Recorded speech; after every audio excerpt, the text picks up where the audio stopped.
Hi friends, welcome to K creation. ಇವತ್ತು ಬ್ಲೌಸ್ಗೆ hanging ಮಾಡೋದು ನೋಡೋಣ. ಇದಕ್ಕೆ ಬೇಕಾಗಿರೋ material foil bead, sugar bead, same ಕಲರಲ್ಲಿರೋ ಕ್ರಿಸ್ಟಲ್ ಬೀಡ್ ತೊಗೊಂಡಿದ್ದೀನಿ.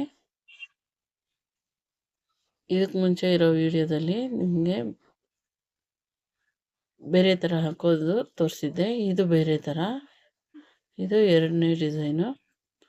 ಫಸ್ಟು ನೀಡಲಲ್ಲಿ ದಾರ ಪುಣಿಸ್ಕೊಂಡು ಪರ್ಲ್ ಬೀಡ್ ನಂಬರ್ 3 ಸೈಜು ಮತ್ತು ಒಂದು ಮೆರೂನ್ ಕಲರ್ ಕ್ರಿಸ್ಟಲ್ ಬೀಡು, ಶುಗರ್ ಪರ್ಲ್ ಬೀಡು ಮತ್ತು ಶುಗರ್ ಬೀಡು ಇದಿಷ್ಟನ್ನು ಸೇರಿಸಿ ಬ್ಲೌಸ್ಗೆ ಸ್ಟಿಚ್ ಮಾಡಿಕೊಂಡು, ಶುಗರ್ ಬೀಡನ್ನ ಬಿಟ್ಟು ಮಿಕ್ಕಿದ 3 ಬೀಡಲ್ಲೂ ಸೇರಿಸಿ ನಾವು ಫಸ್ಟ್ ದಾರ ಎಲ್ಲಿಂದ ಪಂಚ್ ಮಾಡಿ ಸ್ಲೀವಲ್ಲಿ ತೊಗೊಂಡಿದ್ದೀವೋ ಅಲ್ಲಿಗೆ ಮತ್ತೆ ರಿವರ್ಸಲ್ಲಿ ಪಂಚ್ ಮಾಡಬೇಕು.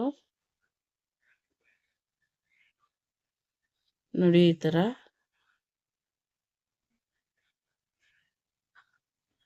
ಹಿಂಗೆ ಮಾಡಿಕೊಂಡು 2-3 ಸತಿ ಸ್ಟಿಚ್ ಮಾಡ್ಕೊಳ್ಳೋಣ. ಸ್ಟಿಚ್ ಮಾಡೋಕ್ಕೆ ಮುಂಚೆ ದಾರನೆಲ್ಲ ಈ ಥರ ಕ್ಲೀನಾಗಿ ಎಳ್ಕೊಂಡು ಮಾಡ್ಕೊಳ್ಳೋಣ, ಇಲ್ಲಾಂದರೆ ಬೀಡ್ಸಲ್ಲಿ ದಾರ ಸುಕ್ಕಲಿರುತ್ತೆ.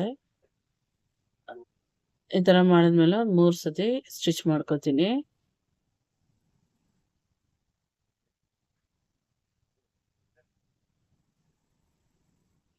ನೋಡಿ, ಹೀಗೆ ಸ್ಟಿಚ್ ಮಾಡಿಬಿಟ್ಟು ಸ್ಲೀವ್ಸ್ನ ರಿವರ್ಸ್ ಮಾಡಿಕೊಂಡು ನಾಟ್ ಹಾಕ್ಕೊಂಡು ರಿಮೂವ್ ಮಾಡ್ಕೊಳ್ಳೋಣ. ಇಷ್ಟೇ. ಇದು ತುಂಬ ಸಿಂಪಲ್ ಆಗಿರುತ್ತೆ ಸ್ಟಿಚ್ ಮಾಡೋಕ್ಕೆ, ಮತ್ತು ಚೆನ್ನಾಗೂ ಇರುತ್ತೆ. ನಮಗೆ ಬಂದು ಹ್ಯಾಂಗಿಂಗ್ಸ್ ಥರ ದುಡ್ಡಲ್ಲಿ ಸ್ವಲ್ಪ ಕಮ್ಮಿ ಆಗುತ್ತೆ ಈ ಥರ ನಾವು ಮಾಡ್ಕೊಂಡಾಗ. ಹ್ಯಾಂಗಿಂಗ್ಸ್ ಅಂತ ತರಕ್ಕೆ ಹೋದಾಗ ಅದು ಬಂದು 100 ಪೀಸ್ಗೆ 200-250 ಚಾರ್ಜಸ್ ಮಾಡ್ತಾರೆ. ಇದು ಬಂದು ಬರೀ 70 ರುಪೀಸಲ್ಲಿ